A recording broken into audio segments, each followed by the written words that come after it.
préliminaire. Ensuite, on va tourner au...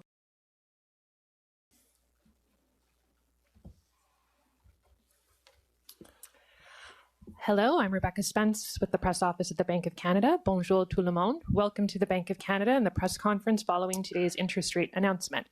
Le gouverneur Macklem va prononcer sa déclaration préliminaire. Ensuite, on va tourner aux questions des journalistes. After Governor Macklem's opening remarks, he and Senior Deputy Governor Carolyn Rogers will be pleased to take questions until about 11:15. Over to you, Governor. Thank you, Rebecca, and good morning. I'm very pleased to be here with the Senior Deputy Governor to discuss our monetary policy decision.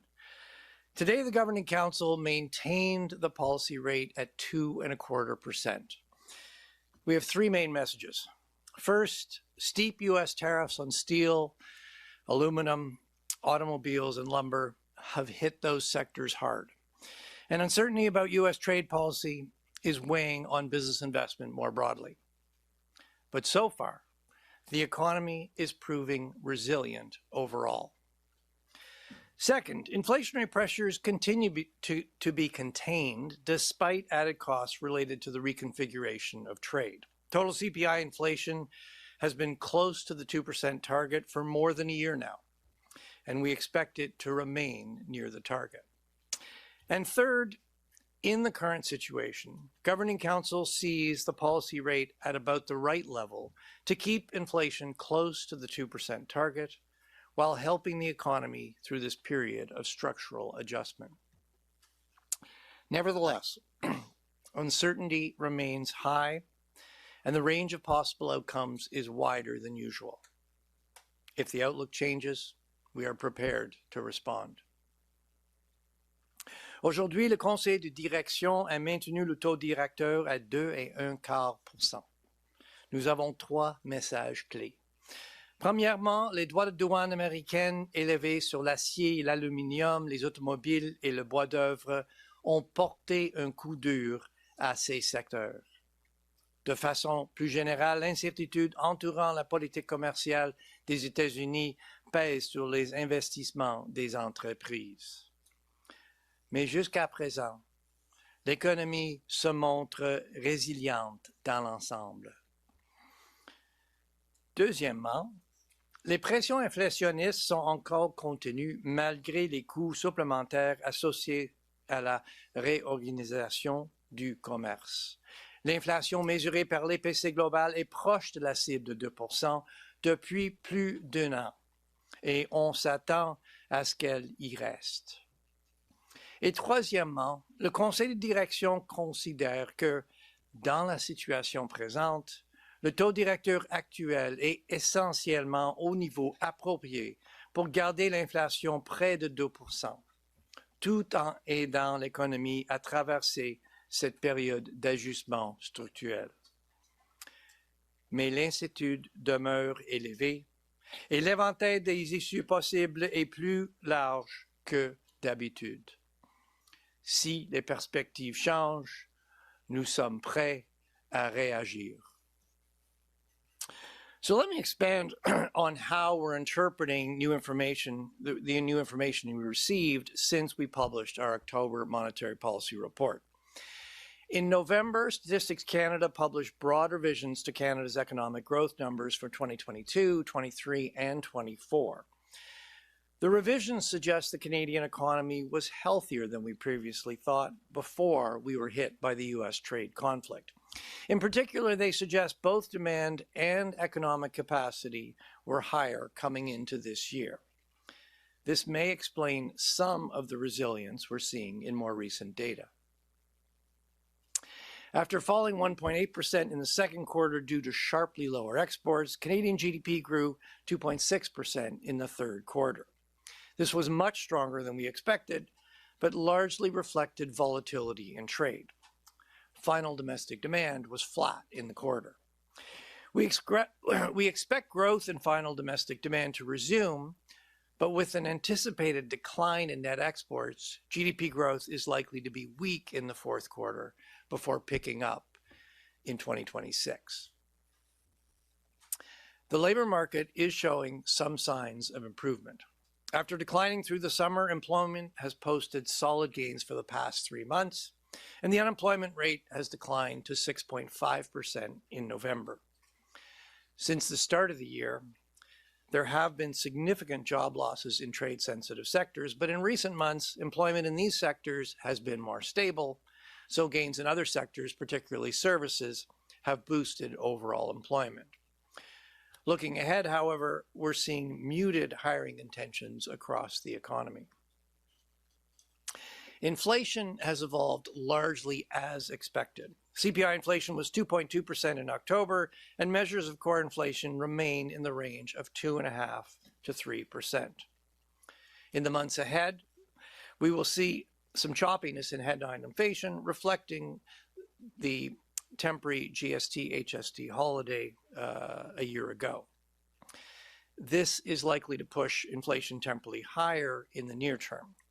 Seeing through this choppiness, we expect ongoing economic slack to roughly offset cost pressures associated with the reconfiguration of trade, keeping CPI inflation close to the 2% target. The recent federal budget includes increases in government spending, particularly in defense, and measures, the recent federal budget includes increases in government spending, particularly in defense, and measures to increase public and private sector investment. It will take some time for the impact of these measures to be fully realized, and we expect they will contribute to growth in both demand and supply in the economy. As usual, we will incorporate updated fiscal measures from federal and provincial budgets in our next economic projection in January. Taking all these developments into consideration, Governing Council assessed the stance of monetary policy. After cutting the policy rate in September and October, Governing Council had indicated that if inflation and economic activity were to evolve broadly in line with the October projection, the policy rate would be about right. While information since the last decision has affected the near-term dynamics of GDP growth, it has not changed our view that GDP will expand at a moderate pace in 2026 and inflation will remain close to target. Governing Council therefore decided to hold the policy rate unchanged. We agreed that a policy rate at the lower end of the neutral range was appropriate to provide some support for the economy as it works through the structural transition while keeping inflationary pressures well controlled. Finally, Governing Council acknowledged that uncertainty remains elevated. This includes the unpredictability of U.S. trade policy, and in particular, the upcoming review of the Canada-U.S.-Mexico agreement is creating uncertainty for many businesses. There's also uncertainty about how the Canadian economy will adjust to higher U.S. tariffs. The volatility we're seeing in trade and quarterly GDP make it more difficult to assess the underlying momentum in the economy. Nous allons évaluer les nouvelles données par rapport à nos prévisions. Si un nouveau choc ou une accumulation de données vient changer nos perspectives de façon importante, nous sommes prêts à réagir. Les frictions commerciales accrues avec les États-Unis vont entraîner pour notre économie une perte d'efficience, des coûts plus élevés et des revenus plus bas. C'est plus qu'un ralentissement cyclique. C'est une transition structurelle. La politique monétaire ne peut pas rétablir l'offre perdue, mais elle peut aider l'économie à s'ajuster tant que l'inflation est bien maîtrisée. La priorité de la Banque est de préserver la confiance des Canadiennes et Canadiens dans la stabilité des prix pendant cette période de bouleversements mondiaux. We will be assessing incoming data relative to our outlook. If a new shock or an accumulation of evidence materially change the outlook, we are prepared to respond. Increased trade friction with the United States means our economy works less efficiently with higher costs and less income. This is more than a cyclical downturn. It's a structural transition. Monetary policy cannot restore lost supply, but it can help the economy adjust as long as inflation is well controlled. The Bank of Canada is focused on ensuring Canadians continue to have confidence in price stability through this period of global upheaval. And with that, we'd be very pleased to take your questions. Thank you, Governor. We'll start with questions here in the room and then go to reporters who are joining us remotely. As usual, please limit yourself to one question so that we can get to every media outlet. Before asking your question, kindly state your name and affiliation. Avant de poser votre question, prière de vous identifier. Libre à vous de poser vos questions dans la langue officielle de votre choix. We'll start with Mark.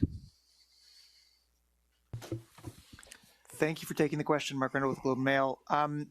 Wondering about the labor market. We've had 3 strong reports in a row. You seem to be downplaying that a little bit, talking about weak hiring intentions, trade-sensitive sectors being hit. And so I'm just wondering how we should be thinking about how you're thinking about those 3 strong reports in the state of the labor market right now. Well, look, first, Mark, I mean, we're pleased to see the improvement in the labor market. As you said, we've had, three reports with important job gains. The unemployment rate has come down to 6.5% in November. It's ticked down through the last 3 months. Pretty big move in November. So look, that is encouraging. And I mean, if you look at what's going on in the labor market, we saw some big job losses in the summer. Those were concentrated in sectors sensitive to trade. Through the fall, employment in those sectors has been relatively stable. It's still weak, but it hasn't weakened further. And at the same time, we've seen some hiring, particularly in services, things like healthcare, personal care, recreation, and that's flowed through to the bottom line. So you're seeing overall employment has moved up. So that is encouraging. There is some resilience to the economy. What I would say, though, is, looking forward, it hasn't fundamentally changed our view. The Canadian economy is going through a difficult structural adjustment. That is going to take some time. When you talk to companies, they're being very cautious about their investment plans. They're cautious about their hiring plans.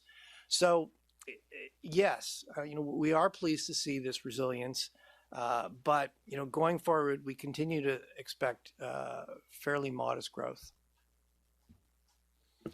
We'll go next to Promit. Hi, Promit from Reuters. Governor, taking it further, I mean, what is the source of this resilience in the economy? I mean, considering that we have tariffs and we have uncertainty about USMCA, why is this resilience coming from? Where is the resilience coming from? Look, it's a good question, and it's going to be hard to give you a super precise answer, but I think there's a few things I would point to. First of all, as I mentioned in the opening statement, there were broad-based revisions to the national accounts covering the last 3 years, 22, 23, 24. And what you saw there is that demand was stronger, consumer spending was stronger. But the other thing you saw is that business investment was stronger, and productivity growth, while still weak, went from 0 to about 0.5. So, both demand and supply were stronger. So as we came into this year, the economy was healthier than was previously reported, and that may be explaining some of the resilience we're seeing in the more recent data.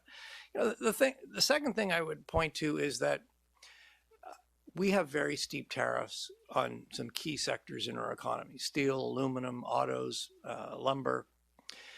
But for the rest of the economy, it continues to operate largely tariff-free with the United States. If you're compliant with CUSMA, outside of those sectors, you're still operating under the Canada-U.S.-Mexico trade agreement.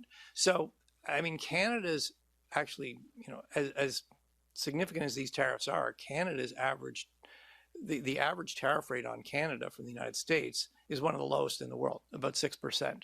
So, and what you're seeing is, those sectors have been hit hard, but we haven't seen big spillovers to the rest of the economy. We're seeing some, so overall, the rest of the economy is showing some resilience. We'll go next to Kevin. Good morning, Kevin Carmichael from The Logic. Governor, you've had some time to sit with the federal budget now. To what extent do you think that's going to provide an offset to the tariff headwinds and everything else that's happening with global trade? Well, as you know, I don't have an updated forecast for you, but you're right. We certainly have been looking at the federal budget. We will take those measures along with, there's also been some provincial budgets, and we'll build those into our revised outlook that we published in January. What you see in the budget is there's some increases in government spending, particularly on defense, that that'll support demand. There are a number of targeted measures. Actually, a lot of those were announced before the budget, but they're in the budget to support those hard-hit sectors I just mentioned.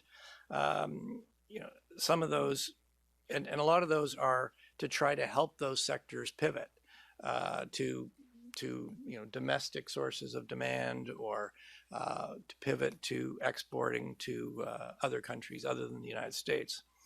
And then the other important element of the budget is there's a lot of focus on investment, both public investment, big infrastructure projects, and stimulating private investment.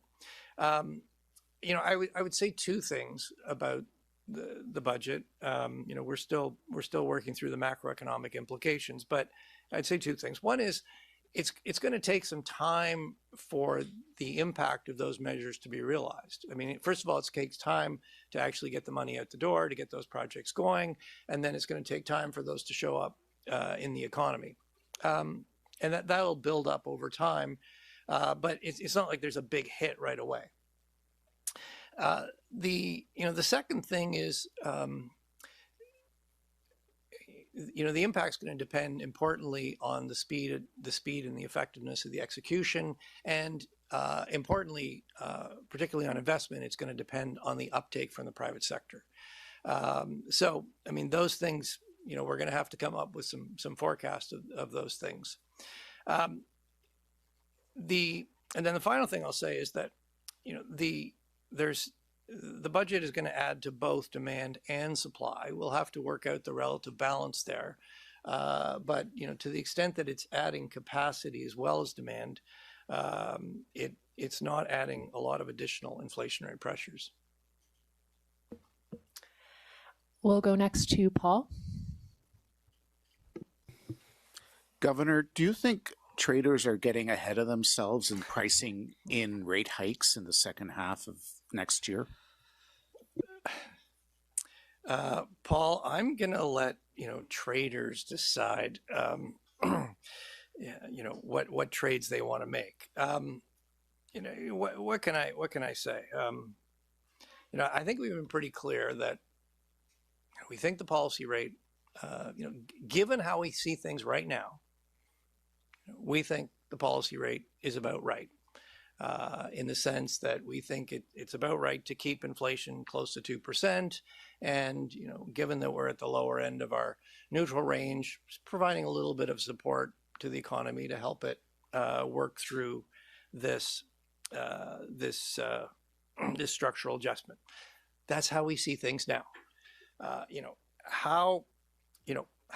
How we see things going forward, well, that's a more difficult question, and I'm not going to put our policy on a timeline. I think what markets can count on is, we're going to take our decisions one at a time based on the best available information, and as our views evolve, we will update Canadians, we'll update markets. The other thing, I would point markets to is we're going to be assessing incoming data relative to our outlook. And we'll be doing that in a symmetric way.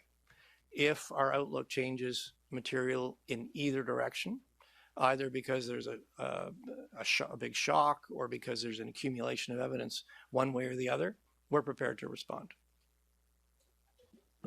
We'll go next to Jordan.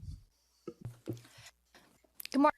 How concerned are you about the reliability of GDP coming out of Statistics Canada, given the revisions to GDP in recent years, and you spoke about the volatility in quarterly data as well moving forward. So what ramifications does that have for monetary policy decisions if you're not getting a full picture of growth until after the fact?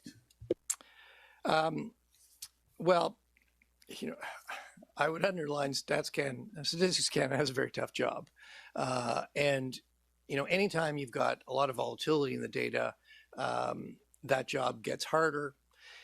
It has been compounded by the fact that you wouldn't think that the U.S. shutdown would really affect Canadian data, but in fact it does, because there are a number of bits of data that actually Statistics Canada gets from the U.S. The most important one being our exports to the United States are collected at the U.S. The data for that's collected when they get imported in the United States. Similarly, we send the U.S. imports into Canada, into the U.S. So with the shutdown, the data on exports is not as good as normal.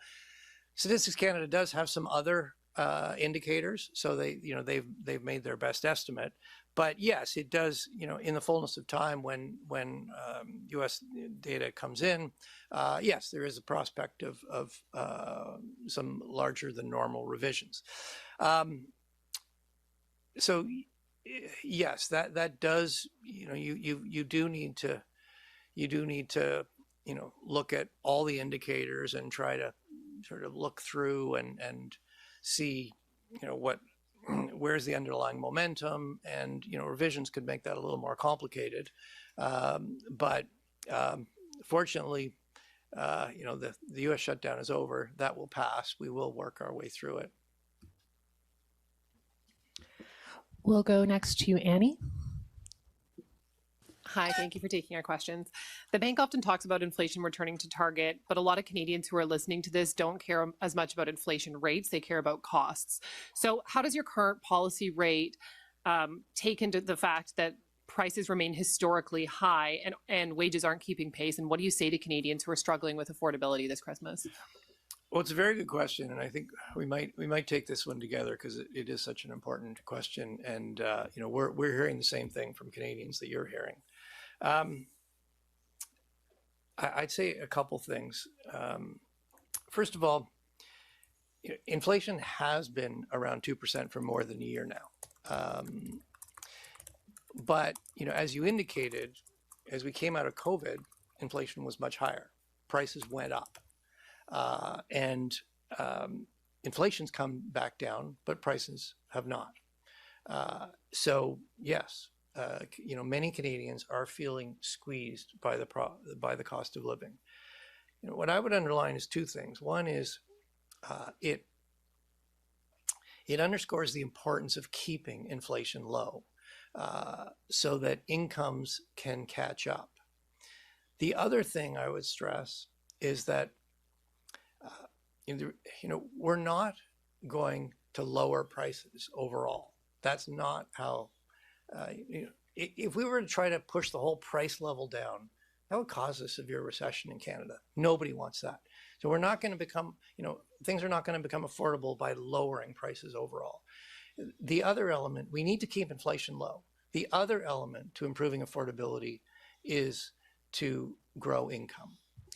And how do we grow income? Well, we need to improve our productivity. We need to invest more. We need to diversify our trade. That's what's going to grow income. With more income, then everything becomes more affordable. But do you want to say a few words about sort of what we're hearing from Canadians and some of the discussions we've had? Yeah, I mean, we have significantly stepped up our outreach to Canadians in the last 2 years. And we're hearing the same thing that you described. I mean, the CPI, the 2% CPI measures the rate of growth of prices. It doesn't measure the level change in prices that has happened as a result of CPI being higher than our target in the past. And Canadians are still feeling that. The other thing they're feeling is that where prices are still under a bit of pressure is food and shelter, things that you really can't avoid. So those things loom large for Canadians. We understand that. We don't target, as the governor said, we don't target any one price. We target the overall rate of change in prices. That doesn't change that level shift feeling that Canadians are dealing with still. But as the governor said, what we don't want, although it sounds good, the idea of prices coming down, that happens when the economy is struggling. So what we need to do is keep inflation at target and support the structural shift that the economy is going through. As the economy grows, it will support wage increases, and that will help over time fix that sense of affordability being tough for Canadians. We'll go next to Najud. Hi, Governor. I know you don't have a new forecast for the economy, but given the recent data, and as you say, showing that the economy is potentially more resilient right now, do you think that there's less slack in the economy than you forecasted in the October NPR? And relatedly, do you see the output gap narrowing over your projection horizon because you continue to have an output gap through till 2027? Okay, well, as you started, we don't have a new projection and we don't have a new estimate of the output gap to go with that projection. But let me say a few things. I mean, look, the bottom line is, the recent data, as we've discussed, is showing some improvement, and that is welcome news. But it has not changed our view that the economy is still in excess supply, and we continue to expect modest growth going forward.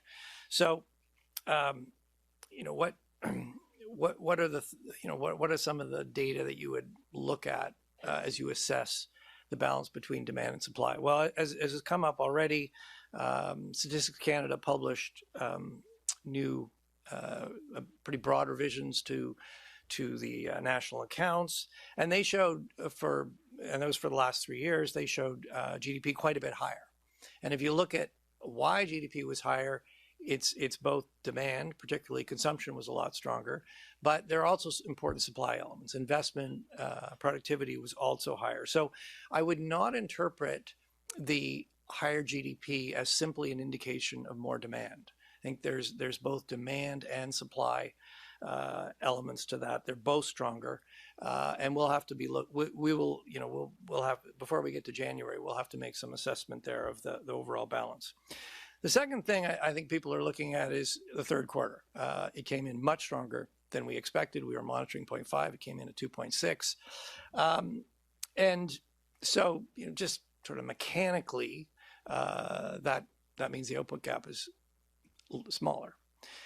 Again, though, I would underline that if you look at the details of Q3, it doesn't look like an indicator that demand in the economy was a lot stronger. I mean, Q3 was strong largely because imports were really weak. Final domestic demand was actually flat. And looking ahead to the fourth quarter, we actually think final domestic demand will pick up a bit, but we expect to see a further swing in trade. So we're expecting Q4 to be weak. So you put it all together, look, I think you put it all together, the resilience we're seeing in the Canadian economy is welcome news, but it hasn't really changed our view. We still think the economy is in excess supply.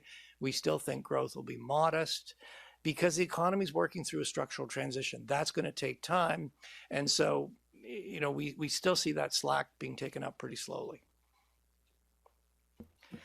We have a couple more questions in the room before we go to the phone. So we'll go next to Greg. Good morning. I want to return to Promit's question about, tariffs and the influence on your policy. And I think of three elements. Firstly, investors thought we were almost guaranteed to have a recession. That appears that it hasn't happened. The secondly now is the idea that central bankers sometimes like to keep their powder dry in case there's another shock that could be related to trade. Wonder if that's in your thinking. And thirdly, you've also said that fiscal policy or government policies are better than monetary policy at helping affected industries, which could suggest that if Trump breaks another trade deal with Canada, the pecking order is maybe set more on the government side. So can you elaborate on how these tariffs, shocks, and threats have gotten you to this point, and what, more importantly, like how it might influence you next year? Yeah. I don't know where to start on that one, Greg. You packed so much. You packed so much into that question. Look, let me sort of just try to sort of review, I would say, what our thinking and how it's evolved. I mean, I think the first message is that it's been a difficult year for Canadians and Canadian businesses, but it's looking as the year's closing, it's looking a little better than it looked in the spring and the summer. To sort of walk you through that, you remember the spring in particular. President Trump threatened, then imposed, then retracted, then reimposed tariffs. As I as I have already spoken to, fortunately, the average tariff rate that Canada faces with the United States is among the lowest in the world. We've got some sectors that are hit really hard, but outside of those sectors, you can still trade largely tariff-free with the United States. And yes, through that spring and summer period, the R word people were talking about was recession. And we published scenarios where there were certainly scenarios for U.S. tariffs that could have pushed the Canadian economy into recession. Since then, I would say, now at the end of the year, as we get to the end of the year, the R word people are talking about is resilience. We've seen some improvement in the data. The last three employment reports posted solid gains. Q3, the economy expanded. We're certainly, I think, ending the year in a better place than it looked in the middle of the year. But we've still there's still a significant adjustment to work through. I would say that's how we're seeing it. You're right. A number of things play into this. We're going to be assessing the impact of the budget in February, but that's really I think that's sort of the best way I can lay out how things have evolved over the last year. We'll go now to Mackenzie. Hi there. Both of you have previously said that when the TMX pipeline expansion came on, that you estimated that it would give about a 0.25% increase to the Canadian economy. In your estimation, if there's a new oil pipeline built to export oil to Asia, would there be a similar increase to the economy? And Governor, you just mentioned in your response to Annie that you think it would be wise to diversify the Canadian economy. So do you think building a new oil pipeline to diversify oil sales to Asian markets would be a wise decision? Well, look, I'm not going to comment on any specific plan, and I certainly don't have an estimate of the impact of that of this plan on the Canadian economy at this point. But yes, we do need to diversify our trade, and I think the TMX pipeline expansion has been an important example. It has allowed us to increase our exports to non-U.S. And if you look at I don't have exact numbers in front of me, but it's gone from something like 98% of the U.S. to 95% of the U.S. So it's not a huge shift in our total exports, but on the margin, it's helping us get more oil to other countries, and it's also helping us get more value out of every barrel we estimate, because the spread between the Western Canada Select and WTI has been narrowed by TMX. So yes, it is a good example of how these things can really make a difference. We do need to diversify our trade, and part of that is better east-west transportation, better port capacity to get our products to the rest of the world. And yes, part of that is pipeline capacity. All right, we have a few reporters on the line with us. I just want to remind those on the call to mute your line if you're not asking a question so that everyone can hear the responses. We'll go first to Mace News, followed by Yahoo Finance, and then Mortgage Logic News. So go ahead, Max. Thank you, Rebecca. This is mainly for the governor. Not just Canada, but other major economies are also going through a structural transition, and some central banks are now discussing raising policy interest rates for different reasons. For example, the Reserve Bank of Australia possibly in February, as the inflation rate is above the target range, and the Bank of Japan probably next week as part of the normalization process, citing reduced uncertainty over the U.S. tariffs and negative rates still.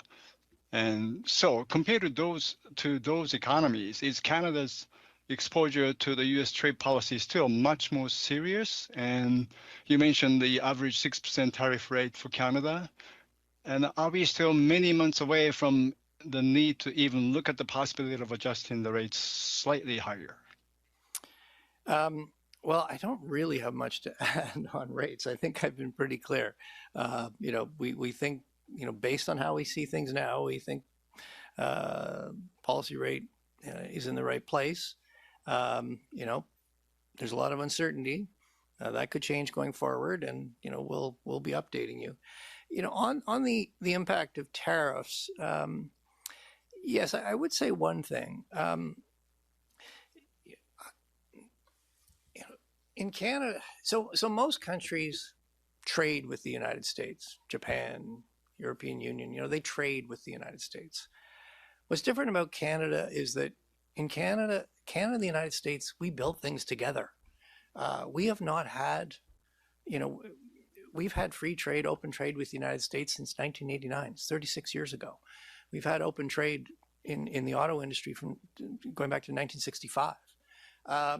And the consequence of U.S. tariffs is it's disrupting that whole business model. So yes, it is having a big impact on our economy, even though the average tariff rate is quite low. And it, as I've underlined, it's not just a cyclical adjustment, it's a structural adjustment, and that's going to take some time. Go ahead, John. Hi there. Thanks for taking our questions. Back in October 2024, you said Canadians could breathe a sigh of relief as inflation came down. And so we're a year and a half into a cutting cycle, or at the end of one, but many Canadians are still worried about the economy, about their jobs, about their ability to buy a house or sell their house. With all the uncertainty you've highlighted through this year, what's your message to Canadians at the end of 2025 and going into 26? We might take this one together, but you go ahead.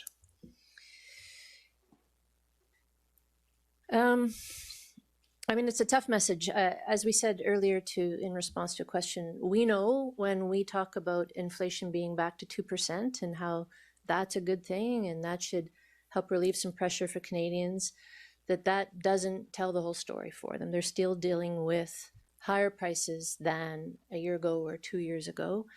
They're dealing with the constant threat of an escalation in the trade war with our largest trading partner. And despite the fact that the economy has proven resilient, there is a sort of an overwhelming feeling of uneasiness or uncertainty that I think hangs over Canadians right now. So we're acutely aware of that. The one thing that we will continue to focus on and continue to contribute to that picture for Canadians is to keep inflation at target. It's not going to bring prices down. We know that. We talked about that earlier. But it is a source of stability that we can add to a very uncertain picture. We'll go next to Robert. Good morning. You mentioned you'll be updating people as the bank's rate outlook changes. I'm wondering if we could drill down on that a little bit. And the reason I ask is because in the months leading up to the steep 2022 hikes, over half of Canadian mortgagers were still taking variable rates, and it caused a lot of unnecessary pain. And so I'm wondering, can you talk about whether it's the bank's policy to warn the public as soon as it believes there's a materially higher probability of rates going up versus staying the same or falling? I mean, our policy is to call it as we see it, and as our, that's partly why we put out an economic outlook. This is when we put out an outlook, it's because that's our best assessment of where the economy is going. We know we need to be humble about that outlook. We know there's a lot of uncertainty. We know the situation could change, but we put that out because that's monetary policy has to be forward-looking. We're putting that outlook is because that's the basis, along with the risks that we're using to take our monetary policy decisions.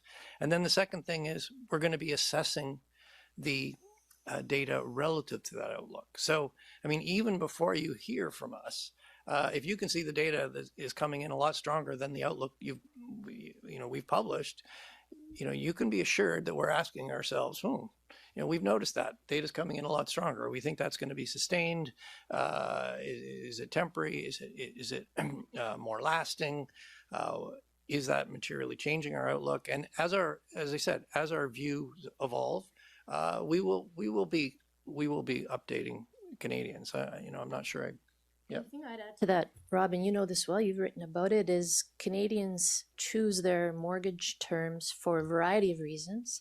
The path of rates is one of those reasons. So as the governor said, it's our job to be really clear about where we see the economy going and how that's affecting our decisions. At the end of the day, it's the job of mortgage brokers and other financial advisors to take that and other things into account as they advise clients about their mortgage terms and conditions. All right, and our final question will be from the Canadian Press. Ian, go ahead. Thanks for squeezing me in. Just on, you mentioned shelter costs still being elevated. Can you update kind of where you're seeing shelter costs going next year and how concerned you are about the kind of final wave of mortgage renewals? Yeah, I mean, it's tough to talk about Canada's housing market at a national level right now because there's a lot of regional differences. But I think generally we would say we see better balance in the housing market. Sales to new listings looks pretty balanced. Prices have come off their highs at a national level. They've come off their highs and look to be stabilizing. Overall activity looks to be better balanced right now. But again, that national picture masks some more imbalanced markets in sort of some regions and some housing types. So I think in general, we don't expect another surge in house prices. We do expect maybe a continued correction in some of the higher price markets. Overall, both interest rates and supply conditions are helping to improve affordability on the margin, but we've got a ways to go. We've got a structural housing supply issue in Canada, and really until we address that, I think there'll still be pressure on affordability, particularly for first-time home buyers. That concludes today's press conference. Thank you, Governor, Senior Deputy Governor, and all of you for joining us. Merci et bonne journée. Thank you all. Happy holidays. It's been quite a year. Enjoy the holidays and Happy New Year. Thanks.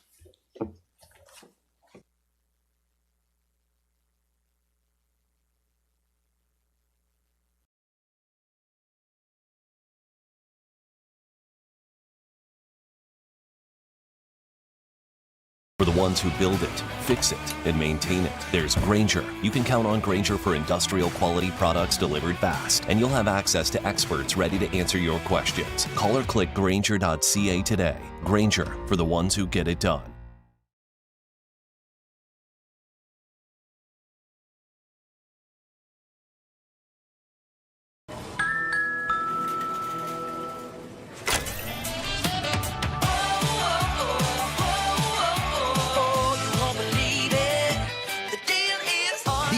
deal is on. Find new deals every week at our best prices. Bonjour et merci d'être ici ce matin pour une conférence de presse au sujet de